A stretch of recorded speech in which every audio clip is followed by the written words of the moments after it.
When I first set out for my European trip, I knew that Spain was one of the countries I was most excited to spend time in. I had heard over and over again that it was a country where family, food, and festivities gathered together and were celebrated. I can't even tell you how many times before this trip I would say things like, "Oh man, Spain is at the top of my list. I can't wait to go someday." But I don't actually really know why I used to say that. I hadn't ever really spent any time researching Barcelona or Zaragoza or San Sebastian or Madrid or any of the cities I ended up spending time in Spain in. I didn't know much about the cuisine of Spain other than I had heard it was absolutely divine and that paella was a thing. Hell, really, the trip came together on a whim. I had started in Holland and procedurally, gradually worked my way east all the way over to Prague. I had already actually made plans to return to Berlin to spend time with my friend Jess and my friend Mark. And once I got back to Berlin, I felt this magnetic pull to go to Barcelona. And I still don't know why. I still can't put a finger on what inside of me, whether the universe or spirit or higher self or whatever woo-woo word you want to use, I don't know where that came through, but I'm so glad that it did. And I'm so glad that I listened. The moment I made it into Barcelona, I felt a sense of home and belonging that I'd only ever really felt in two other cities before in my life, Tokyo and Seattle, which Tokyo, Seattle, Barcelona may be orthogonal to feel belonging in all of these places, but this is my experience. Walking through the winding alleys of the Gothic Quarter, the walls literally bleed history. As you meander through the endless alleyways dating back to 1400, 1500, there's an endless treasure trove to be discovered. And of course, are there tourist traps in the Gothic Quarter? Absolutely. But there's a reason there's tourist traps. And if you think about La Rambla, which is the big main street that runs through the center of the Gothic Quarter, it's like the aorta of Barcelona. It's constantly pumping people and tourism and food and alcohol and oxygen and life into this district. And then as you branch off into the arteries, capillaries, veins, I don't know why I'm taking this hard analogy all the way, but I am. As you branch off further and further and get lost in this place, in this district, there is no end to the treasures that you might find. Whether it was stumbling on a place called Satan's Coffee Corner or the greatest otaku mall I've ever seen outside of Japan, endless dick waffle stands and coffee shops, tapas bars, the list goes on and on and on. But as you wander through this just district of history, you can't help but feel that there's something really special about this city. Right next to each other are two districts known as Elborn and the Gothic Quarter. And in each of these respectively, you will find two of the most beautiful cathedrals in the entire world. In Elborn, you'll find Santa Maria del Mar, and in the Gothic Quarter, you'll find the Cathedral of Barcelona. And both of these places carry such haunting and overwhelming beauty. When you walk in, there's just this cavernous expanse, and there's burn marks from where the buildings nearly fallen in the past. And there's just this sense of overwhelming peace that came over me as I sat in these two buildings.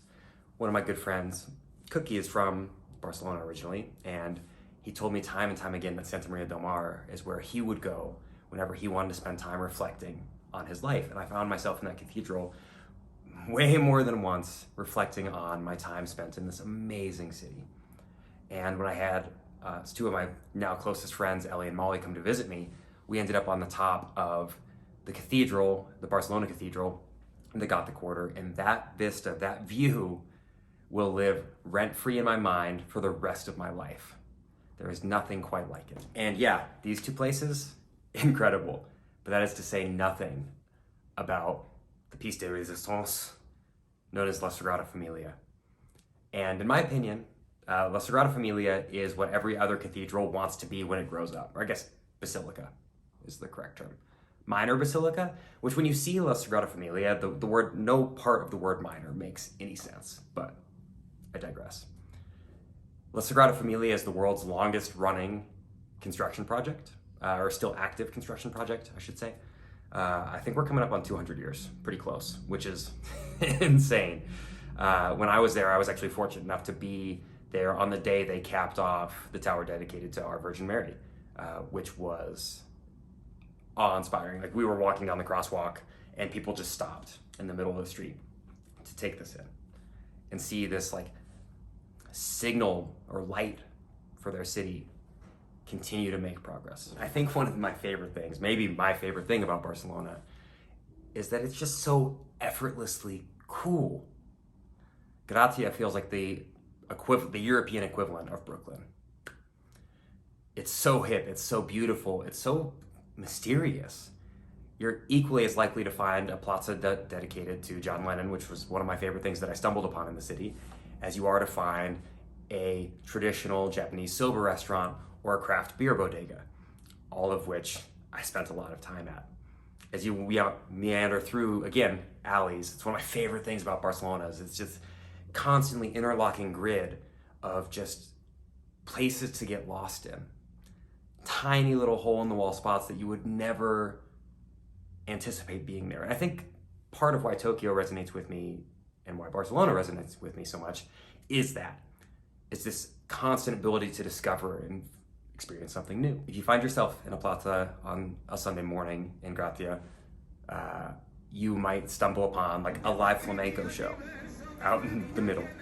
If you go after school, there's a great playground in Plaza del Sol where you can just watch the kiddos go by. Go to one of my favorite places, Bodega del Sol, buy a couple of amazing Catalonian craft beers, and sit and watch the world go by. And as these kids are playing, you're gonna find all these tapas bars over off on the side where people are just sober mesing for hours. Barcelona is, especially Gracia, it's so alive. It is so vibrant. I will never forget the days that I spent there. If you head up north a little bit further, past Gracia, you'll find Parkwell. And Parkwell has my favorite vista in all of Europe that I've seen so far. If you keep walking through, there are showstoppers through all of Parkwell. There are things absolutely worth seeing no matter where you go. But the further and further up you go, you'll eventually get to a vista that I think is like, translates to like a terrace of the Three Crosses, I think. It's a little bit off the beaten path from the rest of Parkwell, but I promise you that getting up there, whoo, doggy. And one of the things that's amazing about Barcelona being from Colorado is you get a little bit of mountain view, you get a little bit of city view, you get a little bit of ocean view. There's just such a wide variety of stuff all of the time to look at. And up from the top of this vista in Parkwell, you get a all-encompassing expanse of the entire city. Parkwell, for those of you who don't know, is kind of one of Gaudi's masterpieces. Now, Gaudi was an architect that kind of led the Modernista movement through Barcelona, and that bleeds through the city. It's everywhere. La Sagrada Familia, Parkwell, Casa Batlló, and many, many, many more. And one of my favorite things that Gaudi ever said, and I think about this quote a lot, when he was asked, like, obviously, La Sagrada Familia is not going to be finished in your lifetime, and how do you feel about that? And he said, I'm getting goosebumps as I think about this. My client has all the time in the world. And even as a non-capital R religious guy, I think about that endlessly. Dedicating myself, dedicating my life and my vision to this purpose, to a higher power than myself, trusting and knowing that they're patient enough to wait and see what I do. In Barcelona, I found a tribe where I knew I belonged. Whether it was just a friend in a paella cooking class, people I met in bars, on a tapas crawl.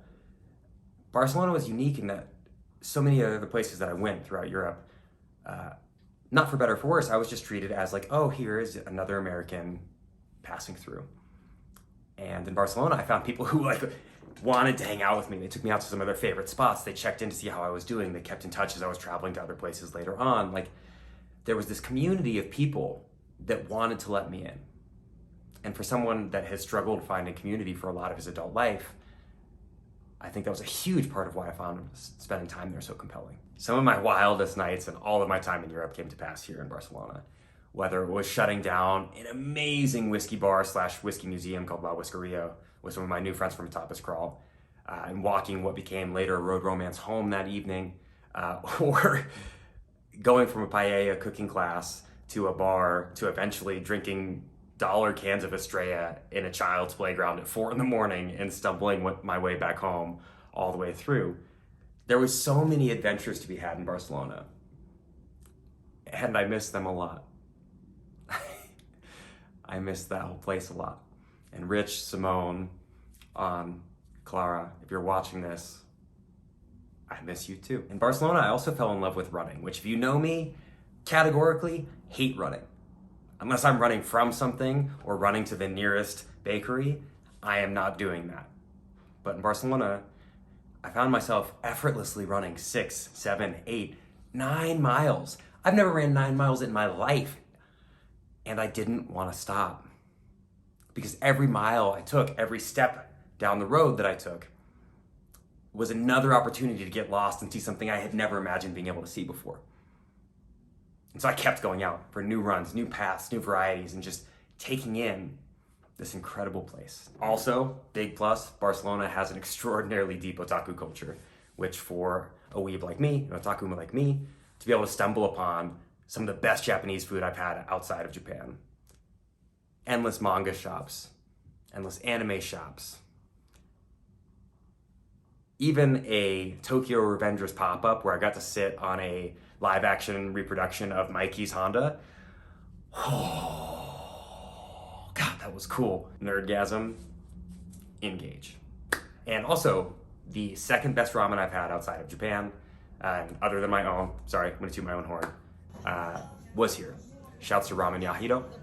Hiro-san, gochirou-sama deshita, arigatou gozaimasu. Alright. Towards the end of my month and a half in Barcelona, I sat on the edge of the boardwalk in Barceloneta, journaling. I sat out and I watched the sea in front of me. I watched the sunset behind me at the ferry port, where also, if you want to see some dope yachts, that's the place to go. And when I was sitting there journaling, I'll post a picture up, one of these places. My friend Miriam actually came up to me. I didn't know her, and she saw me journaling, and she came up and was like, hey, I hope this isn't weird, but I took a picture of you while you were journaling. It was too perfect not to. And it's one of the favorite pictures I have. And after she came up to me and talked to me, she was like, hey, I've got to run home for a little bit, but after that, I would love to hang out. I would love to take you out to Barcelona.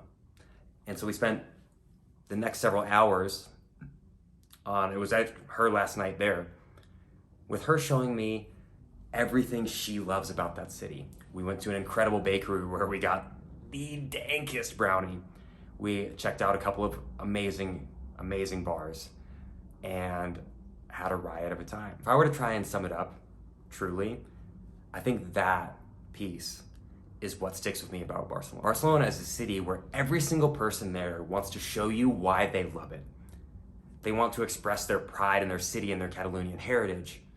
They want you to see what they see every day when they walk through the streets. They want to show this to you and how they treat you, what they do, and how they do it. And beyond the people, Barcelona itself is begging you to explore it. Not only explore it, if your experience is anything like mine, it's begging you to get lost. And I highly encourage you to do so. Thank you for taking the time. This is my first video recapping specifics about what I love about different cities in Europe. And the next one is gonna be Prague. So thank you for everyone who participated in my Instagram poll on what they wanted to see next. I cannot wait to share that with you. If you liked this video, go ahead and hit the thumbs up button, hit that like, subscribe, leave a comment, and thank you for taking the time. I love you all so much. Until next time, peace.